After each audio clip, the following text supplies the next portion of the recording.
والنبي يا لفندي الليلة تيجي عندي صفوة فندي يا صفوة فندي.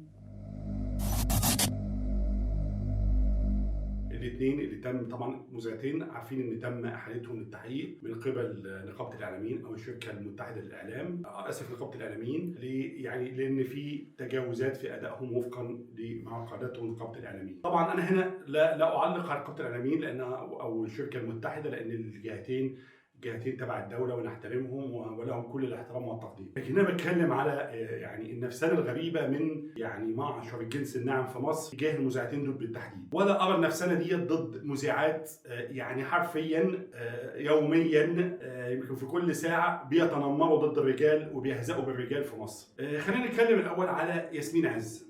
طيب ياسمين عز يا جماعه هي بتعمل ايه غلط؟ ياسمين عز بتتكلم على ان الست تعامل جوزها بشكل جيد، بشكل فيه احترام لقيمه جوزها. والله انا في زمان كان السيد بيتعامل احلى معامله من امينه. امينه كل اولادها طلعوا شخصيات جدا كويسه وشخصيات جدا محترمه، والناس زمان كانت الامهات زمان اللي هم انا اسف يعني والله واحطهم كلهم فوق دماغي لم يكونوا بيكملوا تعليمهم وكان تعليمهم على قدهم، كانوا بيطلعوا اولاد وعائله صالحه 100%. طب دلوقتي بقى يعني المتنمرات من ياسمين عز، انت تعرفي تطلعي ولد ربع اللي كانت بتطلعه امينه وسي السيد؟ ابدا.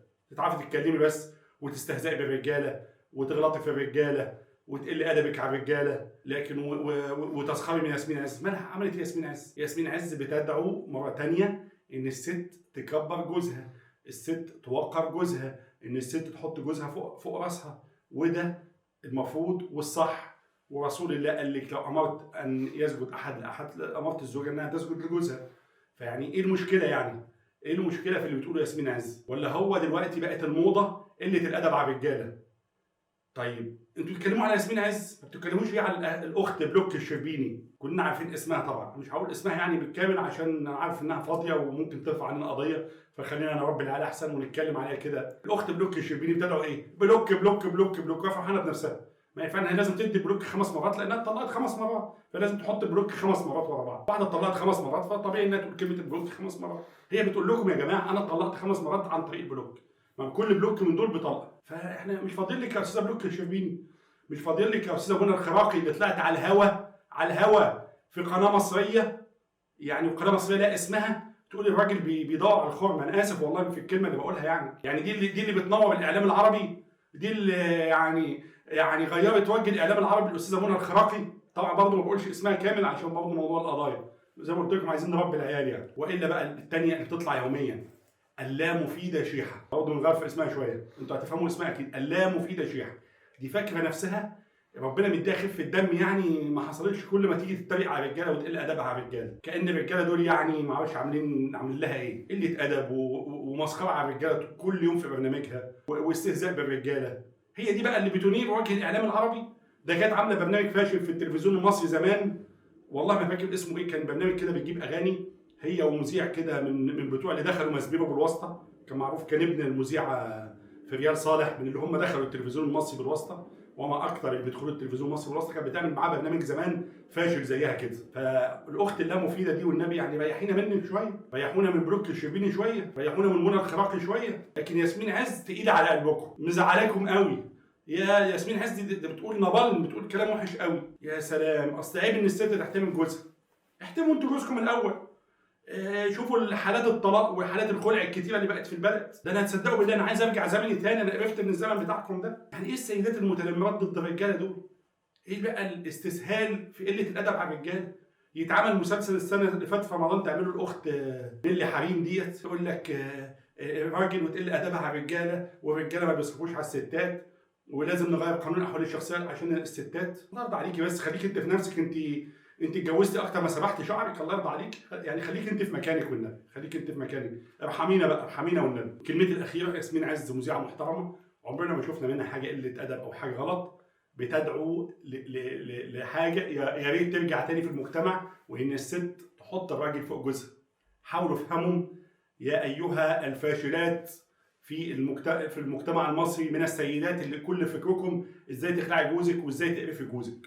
ياسمين عز ما قالتش حاجه غلط. يجي بقى المذيعه الثانيه اللي هي منى العمده. ماشي، منى العمده يا جماعه بتقدم برنامج، طبعا برضه لا نعلق على قرار نقابه الاعلاميين احنا مالناش دعوه بنقابه الاعلاميين، انا بتكلم على التنمر من النساء ضدها.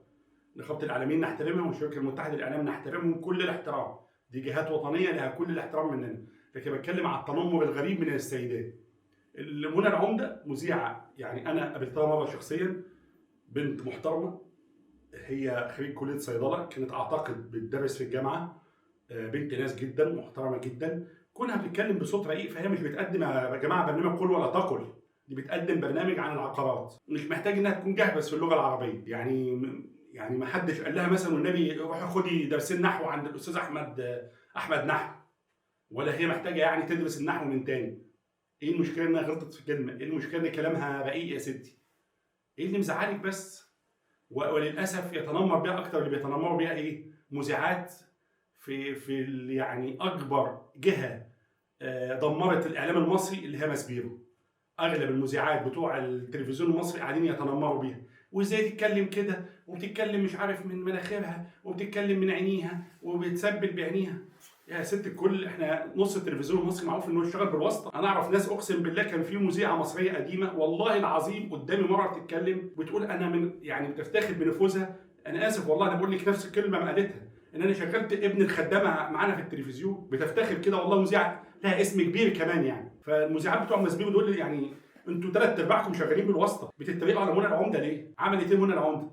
واحده بتقدم برنامج عقاري يا جماعه، مش بتقدم برنامج مش قل ولا تقل، مش بتقول هي دروس نحو، ولا هي يعني كده الحريم حتى واصل في كل حاجه. والله معلش يعني انا اسف، واحده زي منى العمده بنت ناس ومحترمه، بمذيعات كتير انا بشوف كونها انها بتلبس مثلا لبس ممكن يكون قصير او كده، كل المذيعات بيلبسوا قصير، يعني هو كل المذيعات يعني طالعين لابسين يعني اقول لكم ايه، بس والله مش عايز اقول كلام عشان ما حدش يدخلنا في الدين، وكل المذيعات يعني طالعين لابسين خمار، هي طالعه لابسه زي مذيعات كتير بيلبسوا، كونها رقيقه جد يعني شويه في صوتها، فده طبيعي انها بتقدم برنامج عقاري، هي مش بتقدم برنامج يعني برنامج لغوي او برنامج يحتاج اللغه العربيه الفظيعه. عشان قعدتوا تقولوا الكلعه البيضاء، انها بتقول الكلعه البيضاء، انا اعرف والله مذيعات في التلفزيون المصري يعني ولا تفهموا ولا حرف منهم. التلفزيون المصري ده كمان ده عايز له حلقتين ثلاثه الواحد يتكلم عنه، عن يعني قمه الفساد اللي حصلت فيه، يعني في مذيعات، يعني مش عايز اقول ان هو كل الناس عارفه ان هو بيخسر البلد، وثلاث ارباع الناس اللي شغاله فيه شغاله بالواسطه وبالمحسوبيه من ايام العصر الفاسد اللي احنا عارفينه كلنا. فيعني ارحموا نفسكم وبطلوا نفسنا ايها السيدات المتنمرات ضد الرجال، بطلوا نفسنا شويه على ياسمين عز اللي هي ست البنات وست الستات، وعلى منى العمده الست الرقيقه المحترمه بنت الناس. خليكم مكانهم وشوفوا نفسكم كده لما تكون واحده بتتعرض لانتقاد يومي من كل الستات في مصر. يعني ارجعوا مش عايز اقول ارجعوا للدين عشان ما اقولش بنتكلم في الدين، ارجعوا للعادات، ارجعوا للتقاليد. يعني بقى المتنمرات ضد النساء او السيدات المتنمرات ضد النساء وضد الرجاله بصراحه عايزين يعني مش عارف اقول ايه. تبقى ياسمين عز المره المليون هعيدها تاني بتدعو لحاجه محترمه جدا، وهي تعاليه قيمه الراجل في نظر مراته، وده حاجه محترمه جدا، ويا ريت ترجع تاني من قوه، ولو يرجع عصر السيد انا معاه، لان كان كل الستات كانوا بيحترموا رجالته، ما كانش في حاله الطلاق اللي بتحصل كل دقيقتين او كل 3 دقائق وحاله الخلع. وبالنسبه لمنى العمده فهي ست رقيقه، ست محترمه، بنت ناس بتتكلم بطبيعتها بس ببساطه يعني، وفي العن منها بيتكلموا زيها في التلفزيون المصري وبشكل يخليك سوري يعني تبقى مش عايز تقفل التلفزيون، تبقى عايز تاخد التلفزيون تولع فيه او ترميه من البلكونه. فارحمونا بقى، ارحمونا عشان بنشوف مذيعات كده ما لهمش لازمه يعني قاعدين ينتقدوها على الفيسبوك. الله يرحمنا منكم ويرحمنا من الفساد والواسطه والمحسوبيه اللي بوظوا ماسبيرو. دي كانت كلمتي على موضوع ياسمين عز ومنى العمده. تابعوني وما تنسوني. ليلتكم بيضه بهوى.